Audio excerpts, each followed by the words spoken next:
pledge allegiance to the flag of the United States of America and to the republic for which it stands, one nation, under God, indivisible, with liberty and justice for all.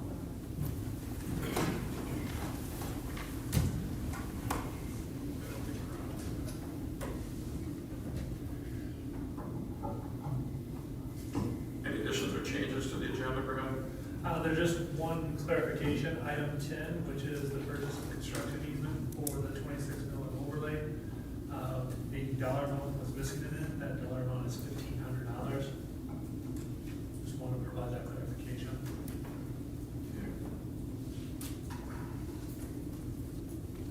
Okay, moving along then, we move into public comments. Anybody has anything they'd like to address us about that's not on the agenda? We would entertain those comments at this time. Here, come on up. You have to go up to the microphone. Maybe here. Give us your name and address. Melissa Grover, 13380 Norway Drive. And I thank you.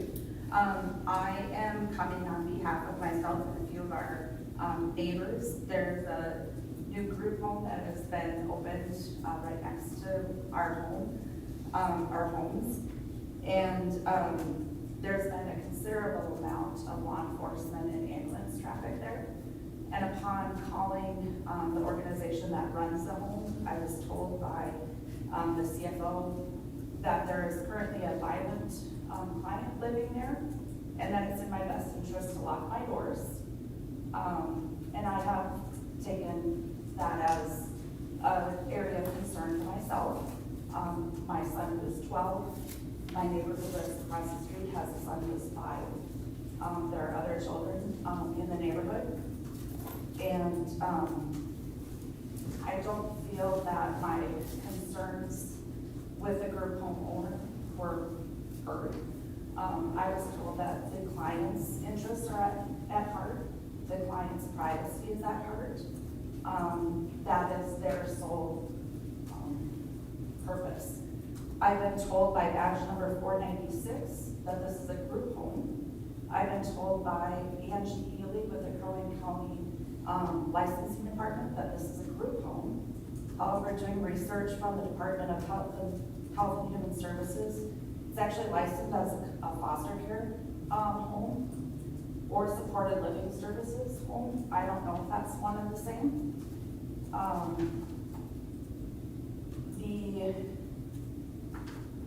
A few things that I have addressed with the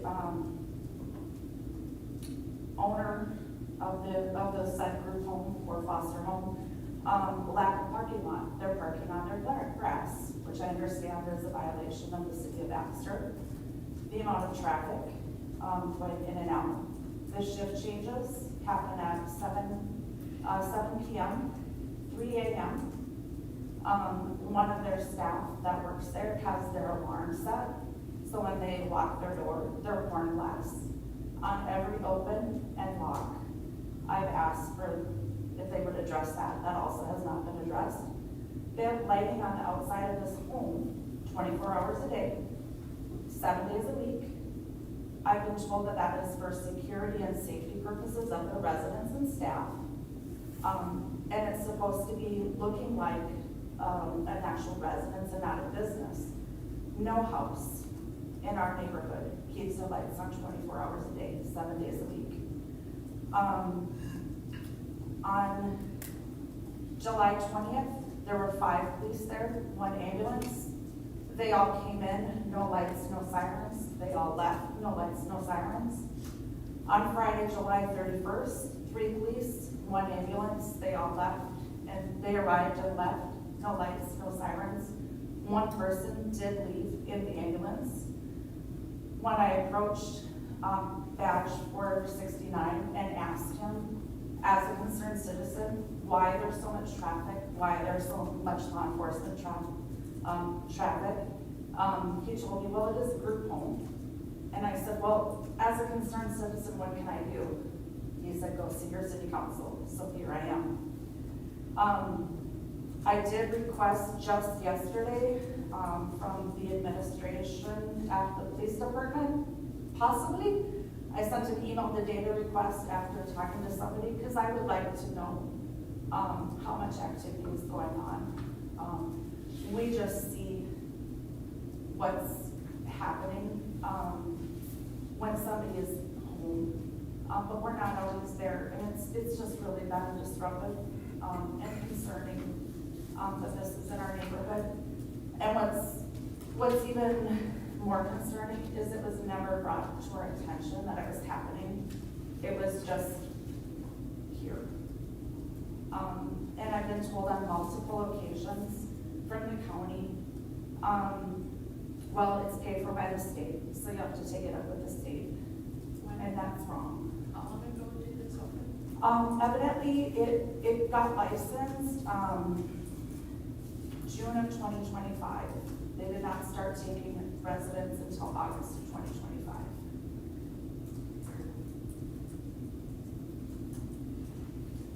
Okay, thank you. I don't know, Brad, but, No. Chief's here, I don't want to throw him under the bus. No, we'll follow up with you, after the meeting if we get your contact information. Perfect, thank You know, you. we'll have the leadership team, you know, community development director, law enforcement, myself, go through with you. There are some nuances regarding zoning and our authority to regulate those things based upon the number of persons residing there. I don't know the details, I want to research it so that we can have a meaningful conversation. So Perfect. we'll reach out to you. Thank you. Thanks for bringing that up.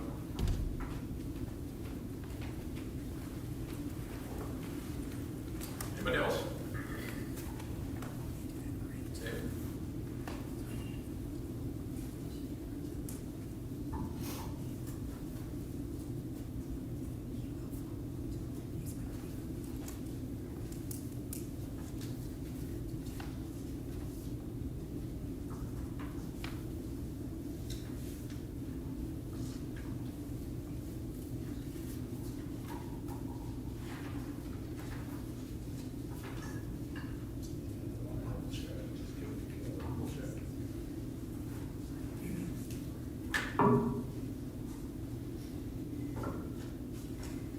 My name is David Lang, and I live on 138 Shakewood Drive, Baxter. North, south entrance. I am presenting further evidence to the city council that the city of Baxter is illegally taxing our property twice by saying there is a proposed track B, which there is no such thing on record. I went to the property, I went to the assessor's office to research our records, ask questions, and retrieved evidence of this proposed track B. He said evidence of proposed track B does not exist on our assessment on our property. He agreed it was speculation and hearsay and could not be taxed. I'm presenting these copies for you for information.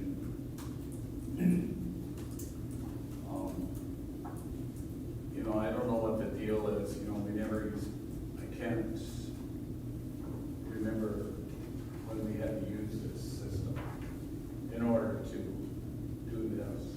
And some of it's just absurd, especially what you're doing to my neighbor. I mean, you're splitting between her house and her garage, and you're saying she can have another house on her property.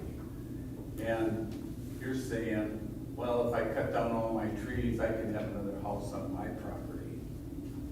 I mean, how absurd is that? Why are you guys trying to, you said you weren't gonna increase my taxes, but you're finding other ways. And then if we fight this and agree not to pay you, then you're gonna add it to our taxes. Says, well, that's okay, we'll just add it to your tax bill. I mean, that's a sure thing for you, isn't it? And just in the last 4 days, 6 to 10 other homes have been coming up for sale.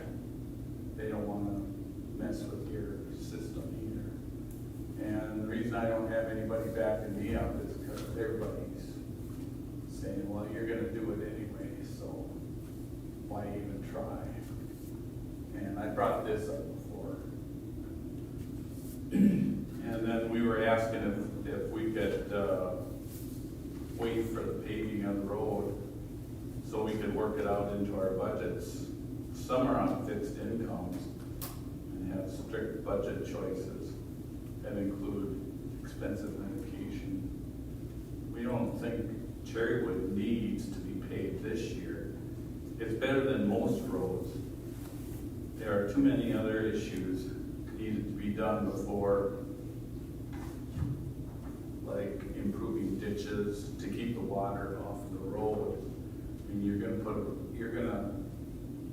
fix the road and you're gonna put it in there, but ditches have to be structured first before you put the road in, just to keep the moisture off.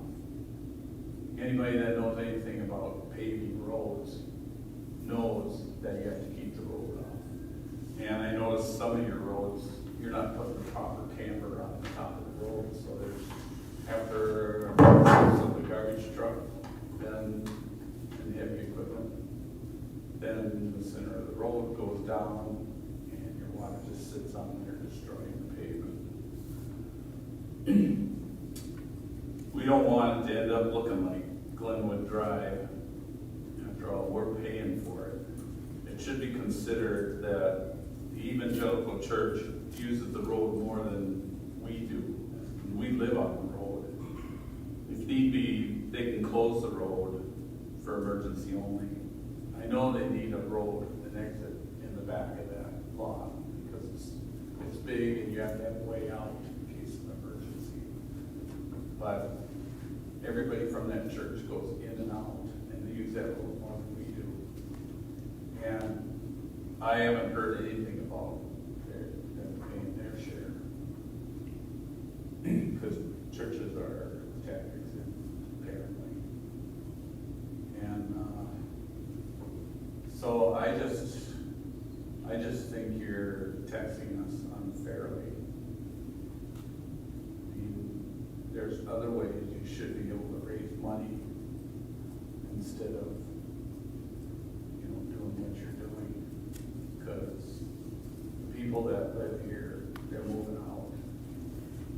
And you can tell that it's unfair when people don't want to live here. It's just the people in the city.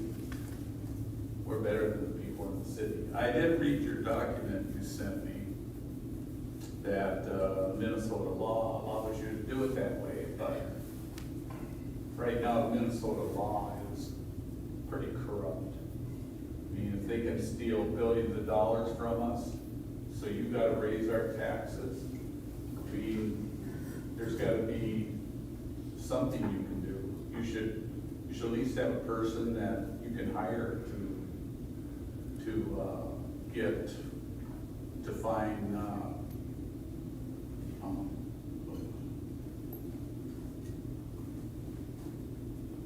find money that can back us up. Pequot Lakes doesn't do this to their people. They invest and they plan ahead of time. And when their investments get to the cost that it's gonna cost to pave those roads, then they do it. They don't subsidize everybody on their road. I know they're a small town, but I mean, they're trying not to build people or tax. And that city's moving pretty good. I guess that's all I got to say. I just want to see our tax bill cut in half, our assessment cut in half, because I went there and on the plat, there is no proposed tract B. And I gave you a map of our lot. And there isn't, it's not an addition.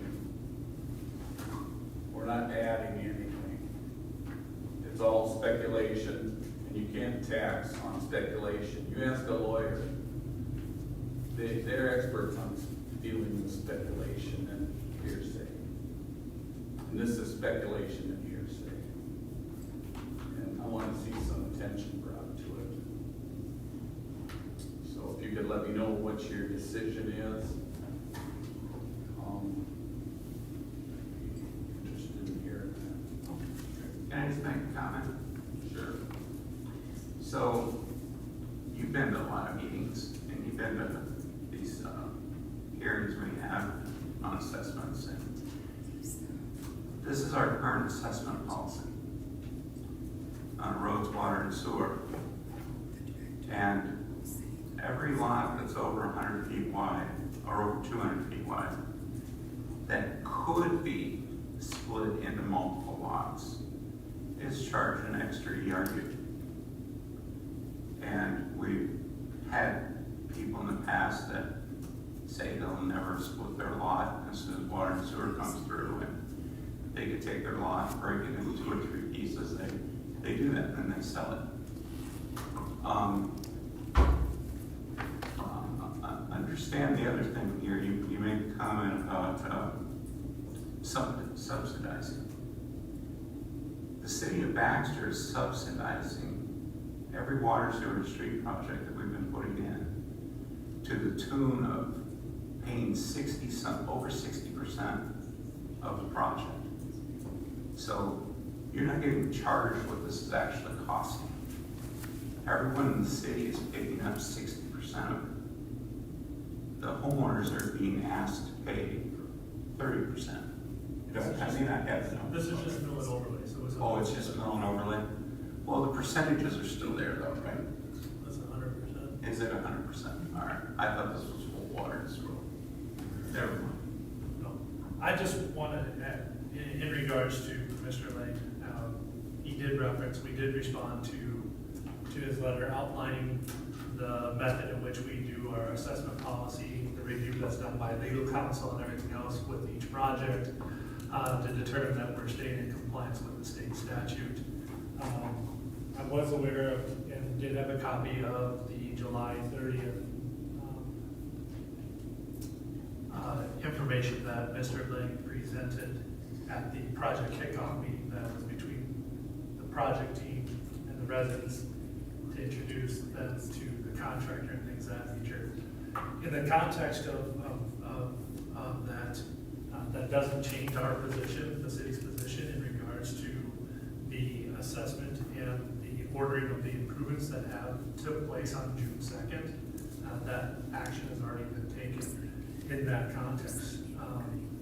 So you're asking for a response in that regard, and officially that response was provided in the 30th, a letter from the city on the 30th, and with the additional information, I believe that we are in a position to say that our position has changed with the additional stuff we provided last Thursday. I brought it up on the 7th also. Yeah. And then you never. Yep. Well, you referenced the letter that was provided to you. That was an official response of that from the 7th. And if you look at the sewer and water details, we're not stubbed out for double lot there. We're just stubbed out for our house. So we have no intentions. The only reason you see that cleared lot on the map is because before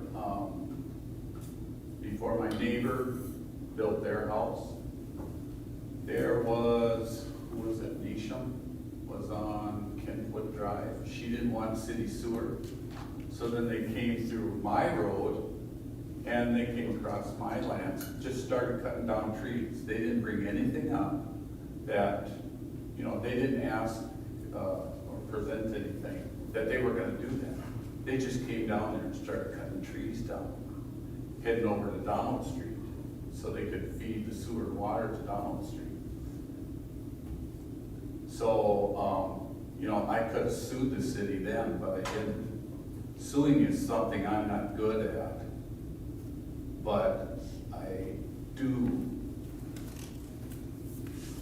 like to get the respect of when you guys are wrong, you should be more careful. So the city bought that land from us. I told them how much it was worth. So now I have 185-foot frontage on my property.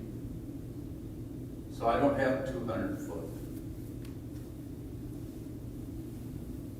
And 200 foot is the maximum before you're taxed for any extra. But we didn't buy the land to subsidize it. We bought, at that time, the lots were bigger because we had to have sewer and water. We had to have a septic tank and a well. And there was, the land that was there wasn't big enough, so when we drew up the plats, that's what Winkler hired me for and paid me for with that land. We made it one tract. There was no plan B or anything like that. No, and what I would encourage you is to read the assessment policy, how we do the ERU. It's not necessarily that there is a B, lot B, or plot B that you're referencing, but it takes in consideration the ability for subdividing. In that context, we can do linear foot, we do ERUs. The policy, the assessment policy is there to make sure that the projects are assessed fairly and equitably across the board with all of the affected property owners. I don't think we're assessed fairly. How can you say we're assessed fairly? I mean, you're charging, we only have our property. We don't want to be right next door to somebody where we could hear them yelling and screaming and arguing and everything. We want to have our own area. We don't want a house right up next to our house. That's why we have such a larger piece. And you're saying that we don't have the right to own that large land. Why is that? No one's saying that you don't have the right. Oh, yeah, you're saying that by taxing us double. You think, just because they have a larger piece of land, and it's not even in the assessment, you have the right to tax us double, whether we like it or not. That's what you're gonna do. I just want to make one comment, and the thing that kind of, it definitely is upsetting to me, Dave, is I've listened to you many times, as we all have, but for you to say that you don't feel as though you've been treated with respect, I disagree with that. I think just because a person doesn't get the answer that they're wanting, doesn't mean our response is disrespectful. So I just want to point that out. I feel everyone who comes to our council meetings is treated with respect. Yeah. I mean, you're not yelling and screaming like I do sometimes. But, you know, I try to be polite, but when I feel my point's not getting addressed, because I get no response.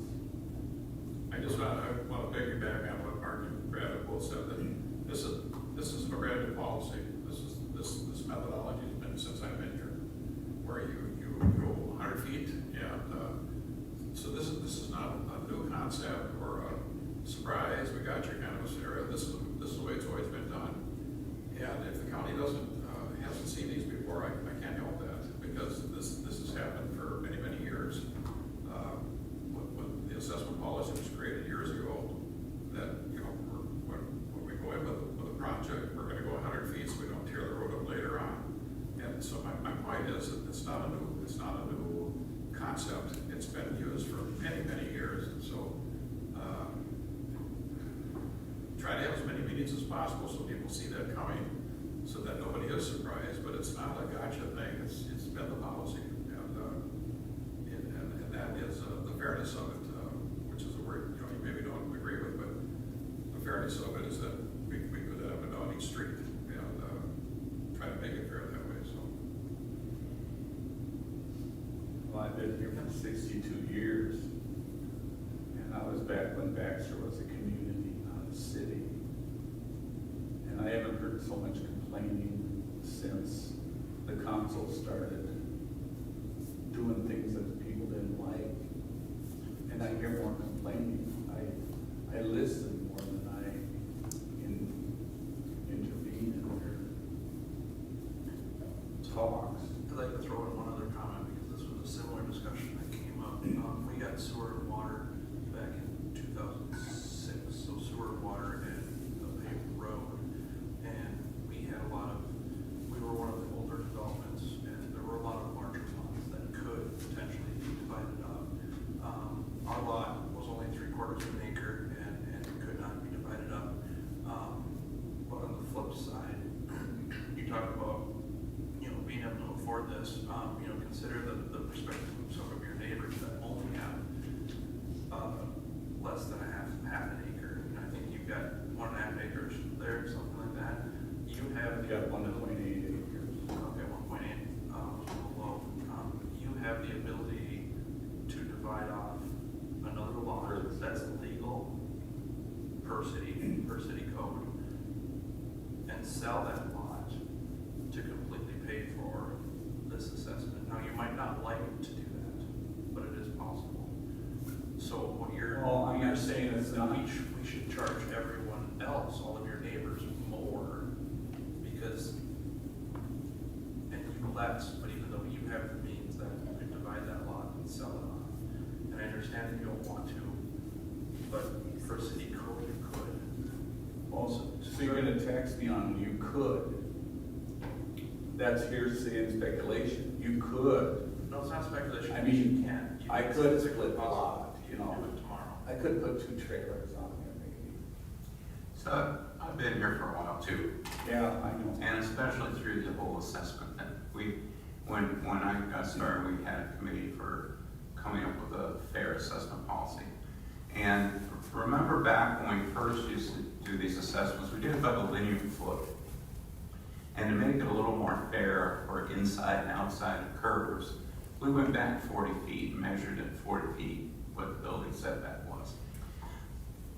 But then you get the cul-de-sacs.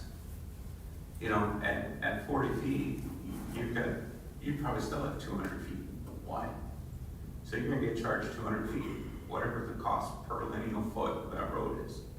And then if your road project had a cul-de-sac on it, get back into the cul-de-sac and measure that, and they're getting charged 65 feet, 70 feet. That wasn't fair. Right. So this policy of coming up with this ERU, equivalent residential unit, is what we have settled on. It may not be the fairest. I mean, personally, my lot's looking like it's gonna be 3 when they get to it.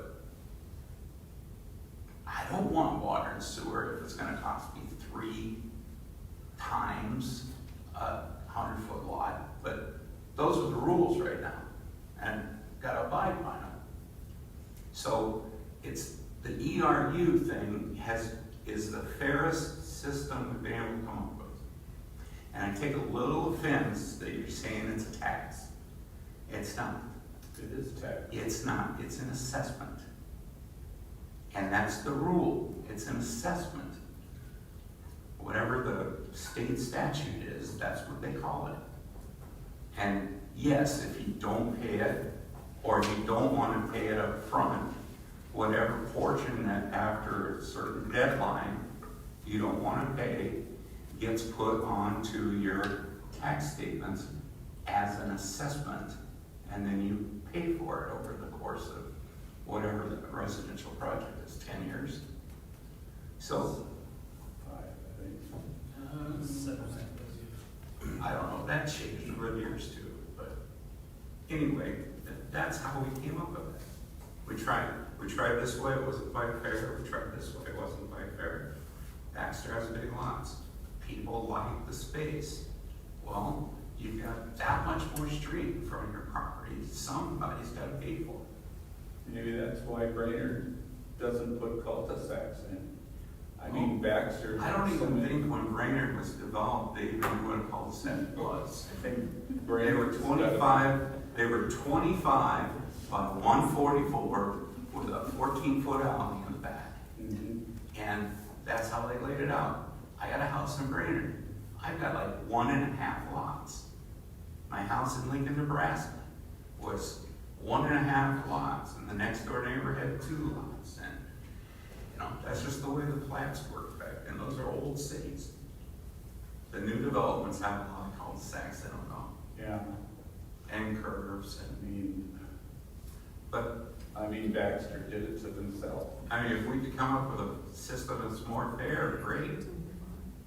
Now, I can see why that 7-acre lot hasn't been sold, because, boy, you would be really taxing them. We'd be assessing them, Yeah, and it's huge. we'd be taxing them on the value of their property. Right. But So who wants This is- to stick around? I mean, it slowly devalues the house, the price of your house. has your house gone down in price? Mine has. I very much disagree with that. I know the numbers of young families that are moving to Baxter just because it's a desirable area. Well, it is desirable. Okay, well, David, I think we've got all of your information. Appreciate the time and effort you put into it. You know, We've all had a chance it's to not gonna do any good, to right? look at it. It's not gonna do any good. Appreciate your time. That's the way it is. Have a good Thanks for evening. sharing. Thank you. Anybody else? Okay, seeing none, we'll move on into the consent agenda. The following items are considered non-controversial by staff and are recommended to be read and passed in one motion. Any council person, staff, citizen, or media attendee can request one or more items be pulled from the consent agenda, and the item will be pulled and addressed immediately after the passage of the consent agenda. Otherwise, the following items will be passed in one motion. Number 1, approve the city council work session minutes from July 21st, 2026. Number 2, approve the city council minutes from July 21st, 2026. Number 3, approve the payment of bills and the finance report. Number 4, approve the cemetery commission minutes from July 27th, 2026. Number 5, approve the 2025 financial statements and the 2025 Bergen KDV audit report and its findings.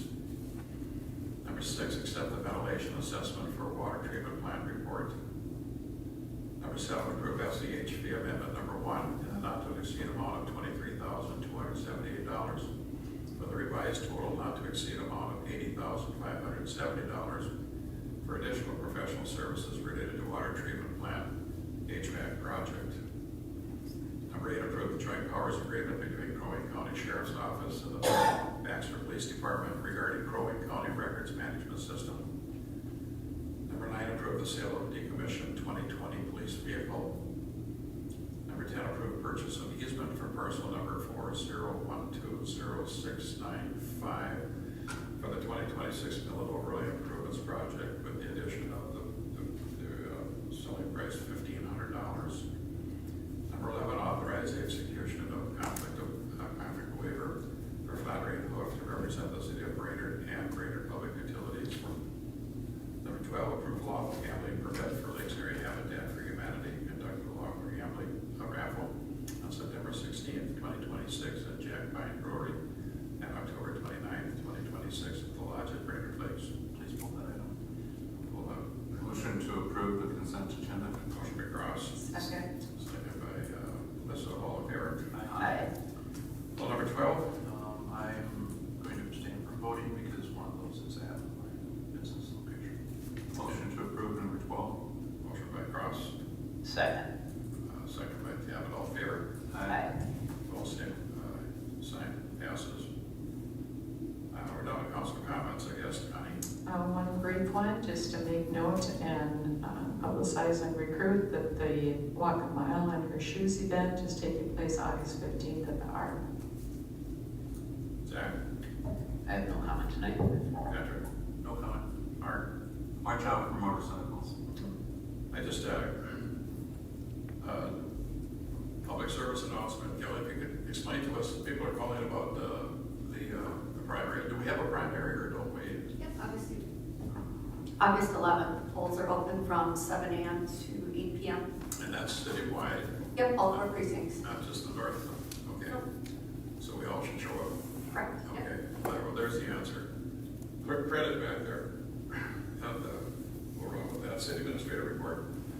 just mention that we are intending to go RFP for health insurance premiums with the help of our partner, Northridge Partners. We'll discuss it more during budget time, but we've begun that process. Okay. Anything from the attorney? Nothing from Mrs. Burton. Okay. Motion to adjourn. Motion to adjourn. Second. Okay. What? Didn't you say all in favor? Oh, fair. All in favor? I heard that. Thanks. Thanks for coming. And have a good week. Get the fair.